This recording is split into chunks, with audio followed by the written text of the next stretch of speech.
Hi, this is Paul. I have, over the last year, made several videos about the Christian Reformed Church and the crisis that it is currently in right now.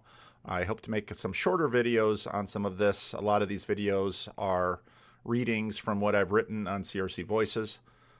CRC Voices, for me, continues to be the best place to sort of process the kinds of things that are going on through the Christian Reformed Church. Yesterday I made a video about Better Together. I'll do some talking about that, and then I might make another little shorter video about the conservatives that are coming up in leadership now. Or maybe I'll put it all into one video, save you a few clicks. Post after post, thread after thread, the position that same-sex marriage is inherently sinful, it misses the mark. This is the heart of the 1973 report and remains the majority belief in the Christian Reformed Church. Many others believe that same-sex behavior is just a natural variant of human sexuality, like left-handedness. This is of no moral consequence. This is a minority belief in the Christian Reformed Church. This is an impasse. As we've seen with women in office, such differences tend to irritate. Women in office irritation seems tolerable by the system. LGBTQ will not be. With women in office, it has been difficult to live out the difference whether that woman can serve in office, but not impossible. With women in office, it has been difficult to live out the difference whether women can serve in office, but not impossible. The establishment hasn't always played it fair. A sizable group believes that women should not serve, and this bothers the women who are serving. Again and again, we hear about this both publicly and privately from both sides, both from women who are ministers and those who don't believe that it's appropriate to have women in office. Again and again, we hear that any non-affirmation of same-sex relationships or lifestyle, or even potential, is not just an annoyance, but an existential threat to LGBTQ people. Remember that a solid majority of people in the CRC, many of whom are members of churches with leadership that want to affirm, believe this way. How on earth are you going to create a safe space with this reality? What you're telling the majority of the Christian Reformed Church is that they may not have any voice or space to express their beliefs in their church. A belief that has been the majority belief in the Christian Reformed Church for almost all of its existence. For frankly all of its existence, it's been a majority belief, and has been the majority belief of the Christian Church far more broadly than any belief with respect to women in ministry. The recent public posturing of this issue as a justice issue means that the affirming camp cannot back down. They are going to adopt a prophetic posture that demands confrontation. This is the broader cultural posture. This is their use of power. Activism, flags, protests are going to be the tools used to address the majority of the church who do not see it their way. The majority understands that the banner, liturgy committees, social justice groups are going to try using the tools of the denomination to evolve the position of the majority of the Christian Reformed Church into their position. So this is part of the reason why the Christian Reformed Church is at an impasse. Now I want to talk about the age thing. There are two growing demographics in the Christian Reformed Church, the old and the conservative young. Many of the old increasingly do not wish to be bothered. That goes with age. At some point they are done fighting and just want to get ready for their last struggle, which is increasing loss of friends and vitality. They don't want to fight. They don't want to be the target of someone's re-education program. Many, beyond Grand Rapids, who are coming into the CRC are young conservatives. They are ready to fight, and they have the tools and the organizational imagination to carry on this fight. We've seen this in the Abide group. They are frankly winning the fight. I'm familiar with social media tools, and they are playing the game well. In my opinion, all of these things are a given. Whatever course you wish to chart, this is the landscape. Whether you like it or not, this is the truth about the CRC. Now, in some ways, I stand with the theory of Better Together and even the Hesed Project. I want good conversation and space for appreciative inquiry. The question is where and how. If you try to do this inside the CRC with tools of power, you will elicit the defensive posture we've already seen. Synod 2022 happened like it did because people who want to change the CRC's position on this have, for over 20 years, been pushing. Year after year, what happened was that there were new overtures. Well, we need more study on homosexuality. We need more study on homosexuality. Some of this came from moderates who very quickly saw that, well, children growing up in the church weren't fitting in. They were leaving the church. They're hoping to look for an answer, and the Christian Reformed way of doing this was to have a study committee do it. Others wanted and believed that the Christian Reformed Church should change its position on it. Other moderates didn't want to see the Christian Reformed Church take this up because it knew once it got to this level, the level that it got to in Synod 2022, it would probably be game over for sort of an implicit don't ask, don't tell that was happening in the denomination and in local churches. So what had happened is that year after year after year, I can show you the website. I probably shouldn't show you this because I know a whole bunch of you out there in this little corner are going to say, these are all the positions of the Christian Reformed Church. Let's see how uncomfortable we can make Paul with respect to them. So let's go to the homosexuality page. Full reports and exact statements of the CRC position on a particular issue. See references provided below. So what you have here is a history. And, well, here are all the synods addressing it. 1970, 71, 72, 73, 74, 77, 81, 83, 73 was the major report. 92, 92, 93, 93, 94, 94. Well, usually there's two because there's an agenda for Synod and an acts for Synod. You can see that this didn't get much treatment between 1981 and 1982. Then 95, 96, 97, 99, 2002, 2013, 2016, 2017, 2017, 2019, 2022. And it's going to go on from there. And so a lot of this was, well, the way to make change in the Christian Reformed Church is usually to address the Synod and have the Synod write a new study committee giving permission, and then the church can change. As year and year and report compounded, it became evident for those who wished to see the denomination change on this that the synodical route was not going to go. And one of the groups in the Christian Reformed Church that wanted to see change on this was All One Body. Dan Winarski, who is currently on CRC Voices, in 2018 wrote a piece on the CRC network about what he went to. He went to the All One Body organizational meeting, and basically they openly talked strategy. One of the speakers made an assertion that I'm disappointed to say I agree with, and Winarski is conservative on the issue. He stated that the current crop of young people in society at large and the CRC in general are completely on board with the idea that homosexual behavior is something to celebrate. Now, I don't think he was right on that. I think he was living in Grand Rapids. He had a particular view of the Christian Reformed Church, but he had a view of the Christian Reformed Church in Grand Rapids. Christian Reformed Church is quite a bit larger, and as I've talked about before, with the hollowing out of the Christian Reformed Church in major cities in North America, as the Christian Reformed Church has declined, it's also gotten more conservative.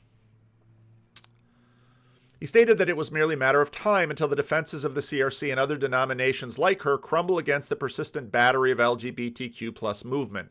But where I am saddened by such things, the speaker was delighted.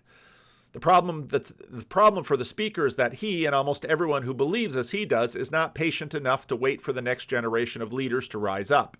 Friendly to the demands for inclusion, acceptance, and celebration, they want things to move more quickly.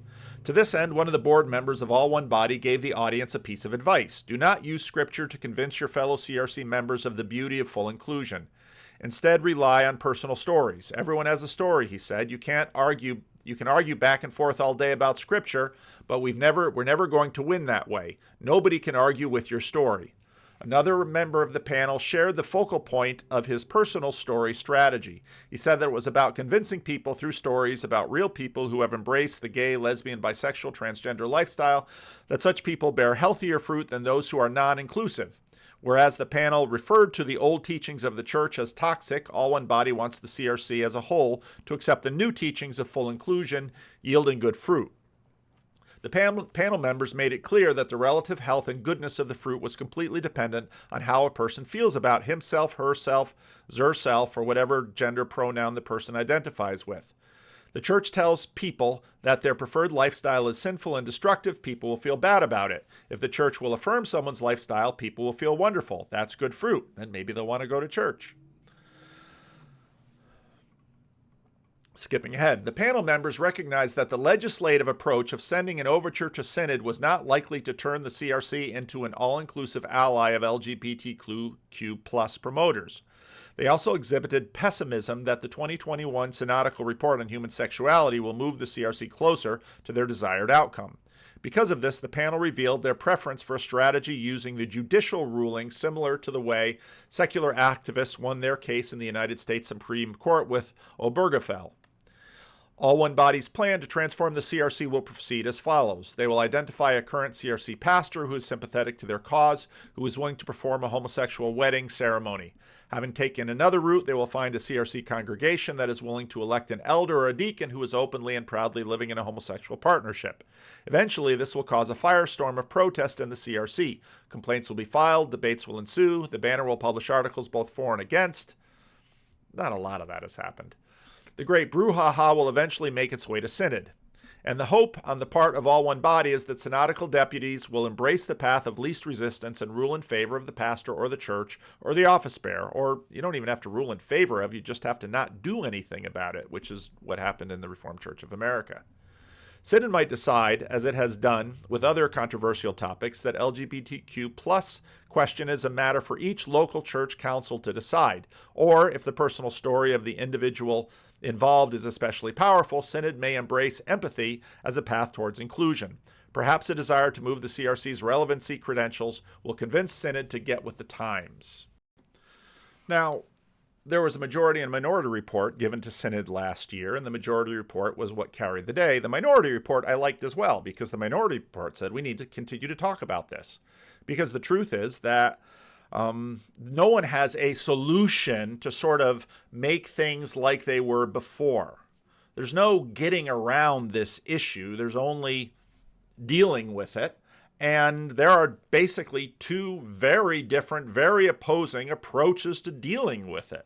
On one hand, in the Christian Reformed Church, you have Jim Lucas. You won't be, most of you out there hearing his name won't know who he is. On the other hand, you've got people like Rosaria Butterfield and Beckett Cook, who are large and in charge on YouTube, basically talking, pursuing the approach that the conservatives are pursuing. In other words, there's sort of two ways to go about it. The difficulty is, how do you do both? Because in fact, you have to do both. You can't just do one or the other. You're going to have to continue the conversation. And anyway, part of what's plagued the Christian Reformed Church is, after the church decided about women in office with all of this language of, well, let's see if the Spirit blesses it, the Christian Reformed Church basically stopped talking about it, because whichever side sort of won, they were afraid of losing the ground that they had. And so then you sort of freeze the conversation too. That, of course, we'll get into, hopefully, the video I'll do at some point about Harry Bohr, because Harry Bohr is a tremendous example of the difficulties in having a really productive confessional conversation. So for that way, in some ways, I stand with the theory of better together and even the Hesed Project. I want good conversation and a space for appreciative inquiry. The question is how and where. If you try to do this inside the CRC with tools of power, you will elicit the defensive posture we've already seen. Synod 2022 happened like it did because people wanted to change the CRC's position on this for over 20 years. And they've been pushing and pushing. Well, you pushed and you got your answer. At Synod 22, the other side finally pushed back. If the votes get closer, they'll push back harder. The CRC repeatedly has tried to structure its way out of problems. And if you go back over the history of the church, for all of these functional issues, restructure. Well, I think this is actually an issue that requires restructuring, and the best restructure is not a local option. Well, happy day. This is a problem that requires a structural solution, but the establishment doesn't want it because it's going to cost them dearly. This is where we are, in my opinion. Then I talked a little bit about kayfabe. Team Better Together is on a spectrum. This generates the energy of the current winsome wars. Say David French in an evangelical space and watch it rise. The suspicion is that Jamie Smith won't say on Better Together video what people believe he truly believes, signaled previously on Twitter. It's not winsome, it's dishonest, they fear. He's a mole. This tends to fuel the root them out of the institution impulse. The irony is that, via Twitter, he called me out over a decade ago for voting at Synod for maintaining relationships with the PKN. I'm the conversation guy over the issue of homosexuality. Jamie Smith has evolved on the topic. Plenty of people have questions about my winsomeness too. Lots of people in this little corner. Others fear that PVK has evolved the other way. We watch each other. Now, many will scratch their heads asking, what do I mean by kayfabe? I actually found a really cool channel today. This little channel, Frame Problems, only has 3 videos, but they're really good. And he sort of walks through kayfabe. It's sort of a real nice treatment of Eric Weinstein's, a lot of the stuff he was doing back when he was doing The Portal. They're really quite well done. I might even do commentaries on them. They're all fairly short, but they're really very well done. All right, back to the text. Whoops. The leaders of Better Together represent the denominational middle of the leadership middle of the denomination. And if you go to their webpage, again,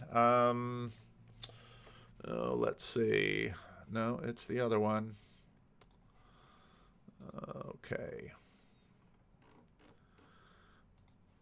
The reason they put leadership on this page is that many of these people are very formidable leaders and impressive ministers of the Christian Reformed Church. Their names are well known. Their pulpits are well known. And, some of these guys, Dave Struck, I went to school with in high school. Kyle Brooks did this conversation with Jamie Smith. A number of other ones I've crossed paths with. Doug Bratt, Rebecca Jordan Hayes, Joel Cook I've heard about, Roger Nelson. Advisory team members Dale Cooper, former chaplain of Calvin College, tremendous credentials in the Christian Reformed Chief. Keith Dornbush, again, tremendous reputation and credentials in the Christian Reformed Chiefs. Greg Janke, Sid Jansma, Meg Janista, Peter Yonker, David Cole, Ida Mutiogo, she was leading World Renew. Ron Needham was pastoral care prof at the seminary. D. Recker, an institution in the denomination. Joel Rankema, friend of mine and colleague from Southern California. John Roseboom, friend, former director of Christian Reformed Home Missions. Andy Reiskamp, former director of World Renew. James Skopp, big author in the Christian Reformed Church. Mary Stedjink, a friend of my family. Her mother and my mother were roommates in college. And John Terpstra, a well-known pastor in the Christian Reformed Church. Tom Walcott, he was the director of the mission field when I went to the Dominican Republic. Colin Watson, former executive director of the denomination, somebody that I served many places with, from Paterson, New Jersey, who, at least for my part, I certainly count him a friend. Derek Zeil, I hosted his internship. So this is a very impressive group that are charting their way. I wonder about their charting for the reasons that I'm laying out here. And I wouldn't be surprised to get personal emails from some of them with respect to this. Now, part of what happens in a denomination is you really want to keep the family together. And for many of these people, they have devoted their life to the Christian Reformed Church, and to have it come apart is very much what they don't want. It's also the case that before the Reformed Church of America came apart, it's very much what many of them did not want, but come apart it did. And it didn't come apart because, it did come apart because they basically couldn't resolve the impasse that they were in, which is very similar to the impasse the Christian Reformed Church is in, but just not developed and not in the way that it was. The leaders of Better Together represent the leadership middle of the denomination. These are successful CRC pastors, many of which are at the peak of their careers. Then their advisory committee are a number of retired people who have had absolutely the best credentials in the Christian Reformed Church that you can have. They have not migrated into denominational structure because today the ideal of a successful pastor is in their local church, not a denominational bureaucrat. Sorry, Colin. But Colin wasn't a pastor. He was an executive in a major American corporation. What Better Together is showing no aptitude for, that's a little harsh maybe, and what Abide is showing tremendous aptitude for, now I'll say Better Together and not the people within it, is politics. Ironically, Better Together isn't thinking systemically. The only shot to really keep most of the family together is to work on the gravamen rules. I did a video on Cedric Parsons' writing that he's done on Abide, and he did a video conversation about it which I thought was very good scholarship, and I think he went through the gravamen thing. And again, I think Harry Boer's case is an important case in that. Cedric Parsons laid out why the current status of the gravamen is probably not sufficient shelter, and Clay Libel undercut it further. Clay's blog. Now, Clay is coming, someone told me Clay is coming to Walnut Creek, so Clay's going to be in the area, so hopefully Clay and I can go out for lunch. Maybe we'll make some videos together. Clay, of course, is on the progressive end of this things, and I certainly welcome people from the right, left, and middle on my channel if you want to talk about this. I have in the past extended invitations to Abide. Anyone from All One Body or Hesed or Better Together want to come on my channel? Maybe you should all come on my channel and we'll have one big conversation together. I would love that. Where are we? Okay. Clay is looking to win, but I think he's overplayed his hand. Moderates want to keep the family together. If you want to do that, so a little bit of advice to Better Together. Number one, people obey the rules in terms of ordination and same-sex marriage. Now, it's a little difficult for people to understand how something like a denomination works. Okay. People in denominations look at the church order, they look at rules, and they say, well, here are the rules. Well, yeah, but there's also sort of oral tradition and case law in a denomination, because you'll find many rules on the books that sort of get ignored, and it's okay. Then you find other rules on the books that get strictly enforced, and everybody understands it. And then you find other things that are not in any rule book at all that get strictly enforced socially and in other quiet ways. That's how communities work. Now, basically, what Synod 2022 has done is sort of lay down where the rules currently are. They could change in Synod 2023. That's sort of the nature of the Christian Reformed Church with these synods. People obey the rules in terms of ordination and same-sex marriage. You can't do what Nealon did. Grand Rapids East for years had their statement on their website about basically how they disagreed with the position of the Christian Reformed Church. Nothing happened. Nobody talked about, well, maybe some people talked about it, but nobody seriously contemplated what, let's say, the overture from Zealand that we treated on the channel was contemplating in terms of breaking it up. Nobody talked about that because they had the position. A number of other Christian Reformed churches have affirming positions on their website. Nobody's really going after them. At least nobody has gone after them yet. It's not until you do something that suddenly everything in a community gets triggered. If you're willing to not elect officers in same-sex marriages, you can stay in the CRC. I think that's still true. That's where the line is. We know this now. If you can't live with this rule, you should probably look for a denomination or start the affirming CRC parallel to the current one. That's my advice for you. Because one of the things that we've seen from the Alliance of Reformed Churches, it doesn't take a lot of money to start a denomination. And, I think Abide could do it on a shoestring. If Better Together, in fact, was launched because Classist Grand Rapids East couldn't find $5,000 except for getting it from their mission fund, you should go over to the Abide people and learn something about starting something, or maybe call Dan Ackerman and Tim Vink and ask how they did it, because they did it for the RCA. You may decide to be patient and hope this will change, but the timing isn't now. Unless 2023 decides to not act against Nealon and Grand Rapids East, then we're back in chaos land and likely dissolutionville. You can have your conscience and your conversations as long as you hold the line, hold line one can stay. And I think this is the question of the gravamen conversation. And this might become, we'll have to see what happens in the advisory committees, this might become the focus of Synod 2023. Because deep in it is the question, how can we manage these, in Vervaeke 4P land, propositional knowledge, procedural knowledge? How can we handle these two things? What really triggered the reaction was a procedural act, not a propositional act per se. People act like Synod 2022 was a watershed, and it was in many ways, but it wasn't, but in a way it wasn't. Before Synod 2022, we basically had don't ask, don't tell. Nealon told, Synod asked, and then they demanded. There is the line. Synod 2023 could change that line, but blurring the line would lead to more chaos, and coalitions don't like chaos.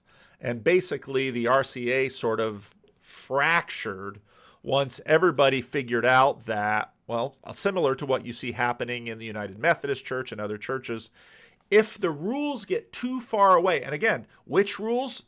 The body sort of knows it. If the rules get too far away from the actions, people begin to sense this, and then the rules mean nothing, and then people are like, what's the point? Wiggle room remains in the gravamen space, and there's potential there. Why hasn't Better Together gone there? I don't know. You had a major video. Have a major video about gravamens. Now, Clay wrote something about gravamens, and you can look up Clay's Peripatetic Pastor blog, and Clay's blogged a lot on this. And, you know, if you're interested in this, I recommend that you read what Clay writes. Clay's a very vocal voice and a very influential voice in the denomination, has been for a long time. Because of kayfabe, because conservatives suspect kayfabe is true, enough Better Together, they suspect that enough Better Togethers are closet affirmers in spaces that won't allow them to come out, and so the gravamen path violates their consciences. So there might be that group. Better Together just isn't thinking clearly or practically about systemic strategy. And I think that's part of it. Just saying, keep the family together, well, that's just sort of an establishment message. But of course, the subtext bled out even in the piece done in the banner about Better Together. And of course, you're not going to fool anyone with that. You're going to have to figure out how to do this. Now, maybe I'll just do one video and then be done as time continues to rush on. There's a lot of anxiety because, well, the conservatives, the confessionalists, seem to be in control. And the confessionalists really haven't been in control for 60, 70, 80 years. I don't know that the confessionalists are in control. I think that basically the establishment has lost the confidence of the moderates, that the establishment will no longer sort of keep order in the denomination. The establishment is going to allow chaos to run in the denomination. That's going to make moderates nervous, and so moderate votes for, again, really the first time in many years sort of swung with the conservatives. So now the conservatives have power. Most of these conservatives, however, are millennials and younger. Remember the two groups that are growing in the denomination? Old people and young conservatives. And a lot of people think, well, the young conservatives are going to establish a tyranny. That isn't true at all. One of the things that I saw very clearly in Synod 2022 is that the conservatives are not looking to simply become a new establishment. They don't care about the establishment's institutions. They don't really want to run the show. They want to run their local churches and develop networks and for the most part be left alone, and they don't want their money being used for things that they don't believe are consistent with the Bible or the Word of God. That's very simple. That's what they keep saying again and again and again. Now, most of the establishment is quite a bit older. Let's see, looking on this website, and I don't know everybody's age, but Doug Bratz, but Kyle's young, Rebecca's young, Joel's youngish. If that's the Roger Nelson, because sometimes there's multiple. He's older than I am. If he is who Dave Struck is a year older than I am. Joel Skurs. So there's a bunch of people. Dale Cooper, retired. Keith Dornbush, older than I am. Jeg Janke, classmate, a little bit older than I am. Meg Janista, younger. David Cole, retired. Ida, I've probably retired or my age or older. Ron Needham, retired. D. Recker, just retired. Joel's young. John's retired. Andy Ricecamp's retired. James Scott's retired. John Terpstra might be retired. Tom Walcott getting towards retirement. Colin Watson retired. Derek's younger. So, but they're leaders. They're in a little different place. The new young conservatives don't want control. Oh, they're gonna control us. They're gonna be tyrannical. I don't think they're real interested in that. They're not looking to own the institutions that the establishment cherishes. They just want those institutions to stop promoting the establishment values in the name and with the money of the conservatives. Conservatives have been literally sending this message to Synod over 20 years. In overture after overture, that Synod after Synod has basically been playing Muhammad Ali, float like a butterfly, sting like a bee, or doing the rope-a-dope. That's what Synod's been doing with these conservatives for a long time. And they're pretty much tired of it. Progressives fear that the conservatives want to control. They don't. They're more libertarian than tyrannical. This is the big shift of the 1980s conservatism. CRC conservatives of the pre-1980s died of exhaustion. They were destroyed by the counterculture. Now the desire for control is on the left. They won't rest until their vision of diversity, inclusivity, and equity is ubiquitous. They have inherited the right person's burden of the old CRC conservatives. Confessionalists are happy enough with me and my house, and they will leave you alone. This is not so much a coup as a fence. Progressives are playing the long game. Everyone will evolve. Conservatives are now playing an even longer game. Progressives will die out because they don't reproduce or cohere to new cohere, new conservatives believe. Conservatives today are ironically Darwinian. Only those who reproduce inherit the earth. Look how good the Amish are doing. Conservatives aren't worried about the CRC dying. They'll start a new one. They're entrepreneurial. They did abide without any money from any classis, and they seem to be flourishing in many ways without a long-term plan, Lloyd says on Voices. They don't really want to inherit the legacy obligations of taking care of all the cherished institutional jewels that the establishment has lovingly built. They're sort of NIMBYs, just not in my backyard. Abide won't rebuild the banner. Why should they? Look at what they've done on their YouTube channel. They get celebrities from the broader evangelical world to make their arguments. Abide has already replaced the banner and on the cheap. Progressives are confused because they think they are fighting mid-20th century tyranny, always fighting the last war. Conservatives are happy to walk away if they have to. Synod 2022 showed them that they might not have to. The CRC establishment will lose either way.